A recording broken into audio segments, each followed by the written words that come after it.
the Harrow is going. What's up, guys? One with the Duel here with ED21CV2. What's up? Coming at you with a deck list for my Generation Hero Fish, which I put up 1 or 2 updates of it or whatever. This is the most recent update, which this is going to be the build that goes into tourney if I can get the last 2 cards for it. Technically, I need 3 cards for it, but I got a substitute, so it's not that bad. So yeah, it's Hero Fish, Generation Hero Fish. So going into this, the hero part. 1 Alias, 1 Stratos, 1 Prisma, 1 Ocean. The Alias is a substitute for another Prisma. The 19 is really nice, and it's still light, it's still E-Hero, still level 4, so not bad. But the Prisma is to be Gashiki friendly, so that's why I'm looking for another one. Alright, Fish Stuff, double Aorca, double Skystar Ray, double Flyfang. Not really important. They're winds and fish, and they kind of just blow monsters up or whatever, pierce. And yeah. The really important fish stuff is the waters, of course. 1 Lost Blue Breaker, he's like another MST. Double Gashiki to get your Miracle Fusions or your E-Hero stuff. Preferably Prisma if I can get the second one. Get that a little bit faster. And then the star of the deck, which I need 2 more of. Those is Deep Sea Diva. I use the star of the deck term really, really loosely. I don't get into this too often, but when I do, it is really, really good. Because usually you go Catastor, but which helps out a hell of a lot, because, I mean, other than the Twilight stuff, you're not seeing too much of it. Anything that that's dark. And even with the Twilight stuff, you still get BLS. But, Diva's good for going into Gashiki and get you into Trish, get you into all your synchros, of course, obviously.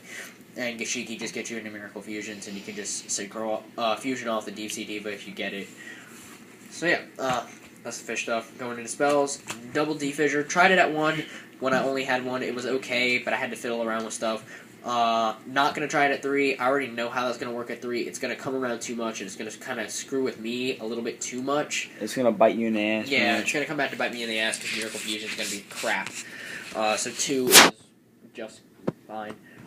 Double Sarko to get the Miracle Fusions a little bit faster, or just to remove monsters to fuel Leviair if it's already out, or you've already been set up. You're already setting up to go into Leviair. Double E-Call, you can play 3. I like 2 just because it doesn't come around as frequently. So, even though you're only playing 4, 3 will be decent. You'll get it a little bit faster, which, if you're that desperate to go into first turn Absolute Zero, then yeah, play 3. It doesn't need to go Absolute Zero first turn, but that does help a little bit. But there's always the risk of the Dark Hole that they're going to have. Alright, triple Miracle Fusion. Just because it's a hero fusion-based deck.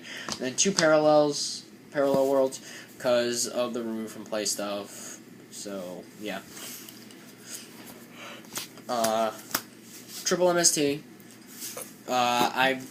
In a previous build, I was like, I'm not gonna play 3, because Lost Blue Breaker, and even if I get a 3rd one, I'm gonna keep it in. So yeah, I'm keeping Lost Blue Breaker in, and the 3rd one is just to add consistency, keep the back rows clear, which I find to be really, really important now, especially for this deck. Forbidden Lance, really good, better than I expected, even though it's only in here at 1.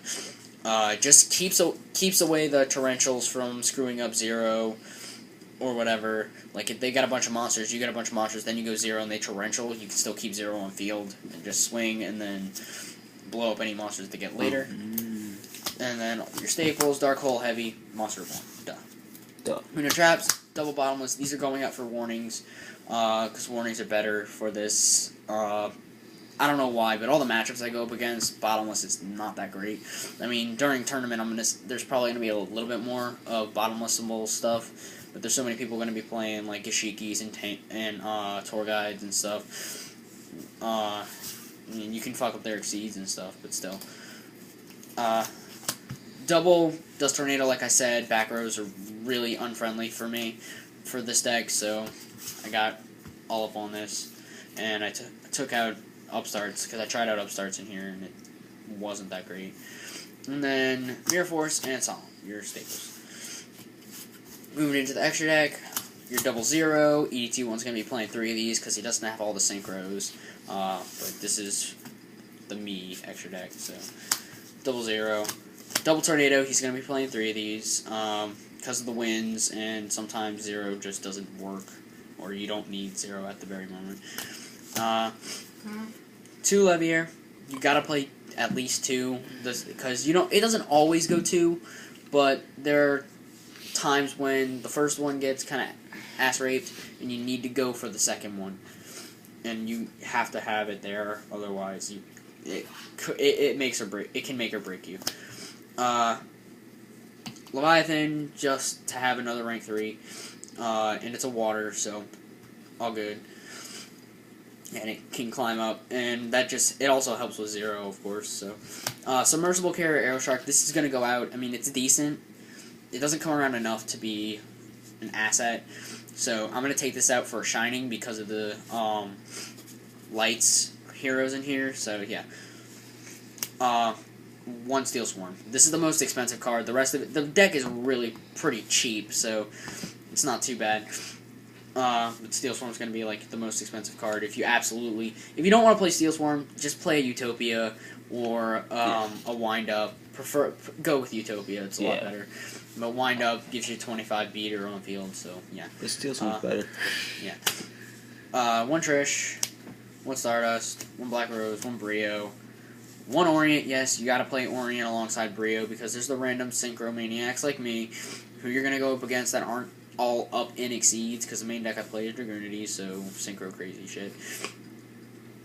And Orient is going to help you get past those when Catastor can't get them, or you can't go into Catastor at the very moment, and you don't want to go Brio because you got Defissure active or something. So just remove it from play. It's a lot. It's really good in here. And then the Catastor. So yeah, that's the deck. I've tested it out personally myself. It has been really good. Very, very, very consistent. Yeah, comment, rate, subscribe on the deck. Any suggestions you might have are very much appreciated, and I'll take them into consideration because it could make this so much better. And yeah, comment, rate, and subscribe, and thanks for watching. Peace.